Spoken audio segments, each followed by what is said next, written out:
Ayan, good morning po mga Kabudnatics. Bago po tayo mag-start, i-flex ko lang po itong ating bagong pot. Ceramic pot po yan. Ayan. Available po yan sa aking link. Tingnan nyo lang po mamaya. Maganda po yan, pang luto. Pang pinirito, pagpakulo. Yan, maganda po yan. So, ang first step po natin, pakuloy natin itong mga kamyas. Yan. Kamyas. Tapan natin at balikan mamaya. Ayan, balikan po natin. Yun, luto na po. Patayin natin ng apoy. Ayan, pakita ko lang po sa inyo. Ayan, luto na. Grabe. Ayan. Set aside po natin. Ito naman po yung malaking ceramic pot po natin. Ayan, ganda oh. Ayan, sindihan po natin yung apoy.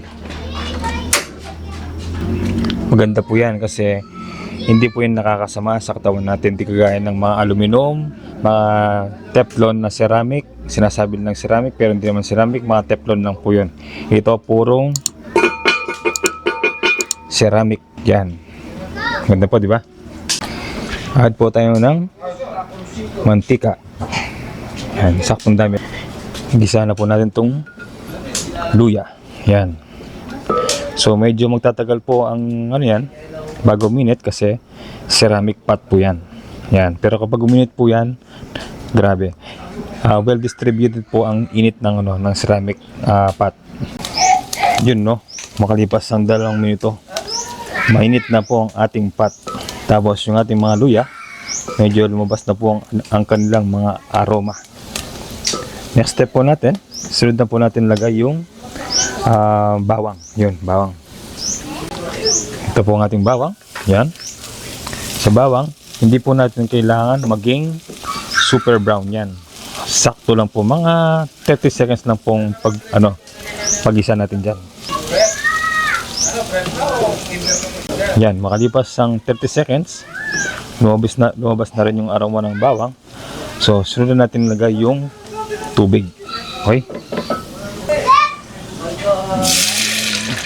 Yun. Dagdagan pa natin.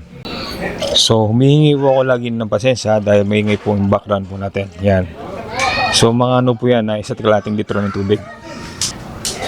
Isasabihin na po natin lagay itong ating sibuyas. Meron din tayong kamatis. Yan. Konting pamintang buo. Yan. So, takpan po natin. Hintayin natin kumulo. Tapos, simmer natin ng 15 minutes. Balik po tayo mamaya. Ayan, makalipas po ang 15 minutes. Yun. So, panigurado, naglabas na po ng ano yan, mga lasa. Panigurado, yung sabaw po natin, malasa na po yan. Okay? So, ang next step po natin, lalagyan na po natin tong ating hipon.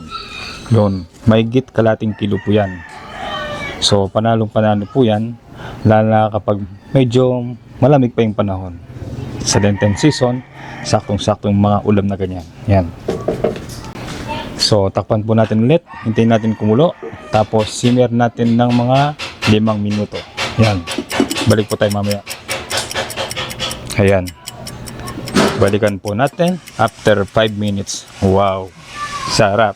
Okay. Pasensya na po ulit sa mga ingay. Meron pong ginagawa sa kapitbahay. So, wala po tayong magagawa. Pasensya na po. So, next step po natin, ilalagay po tayo ng strainer, tapos ilalagay po ang ating kamyas. Yan. Hindi pa yun napiga, so pigay natin dyan. So, yan, balikan po natin. Piga-piga lang ganyan. Hanggang makuha po natin ang lahat ng lasa o yung asim ng kamyas. Pupunta sa sabaw. Yun. So, para maiba, gamit po kayo ng kamyas. Huwag puro sampalok or tawag dito yung tamarin sa yung powder. So try po nyo po itong kamyas. Masarap po sa yan, sa hipon, sa mga isda. Yan. Kung sa tingin nyo nakuha nyo na po lahat ng katas or lasa ng ating kamyas, set aside natin to. So maglalagay na tayo ng kangkong. Yan. Sabay na rin natin itong okra. Tapos timplan natin ng patis. Yung. Ayusin lang natin. Yan. Tapos takpan natin. Yun.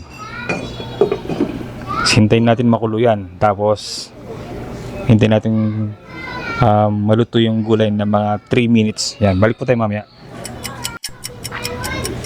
Balikan po natin after 3 minutes. Ayun. So, patapos na po tayo. Maglalagay lang po tayo ng green chili. Yan. Pampasarap ng amoy. Yan. Halu-haluin lang natin yan. Tapos, ready for serving na yan. Yan, no?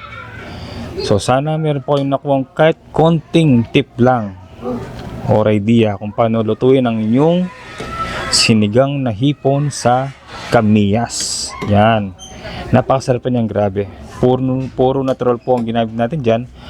Wala pong mga preservatives. So, mga gustong pure natural na ulam, ito ang mga suggest natin. Masarap po yan.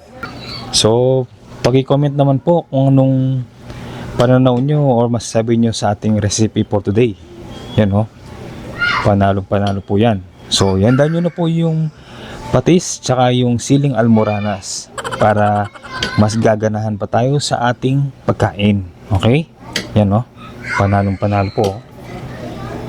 So, hanggang dito na lang po ang aming video. Sana nagustuhan nyo po at nag-enjoy po kayo sa aming mga video. So, in-invite ko po kayo na mag-like, subscribe at i-share ang aming mga video sa mga kaibigan nyo sa Facebook, sa YouTube, sa TikTok. Yan. Maraming salamat po sa continuous na pagsuporta. Mabuhay po at God bless.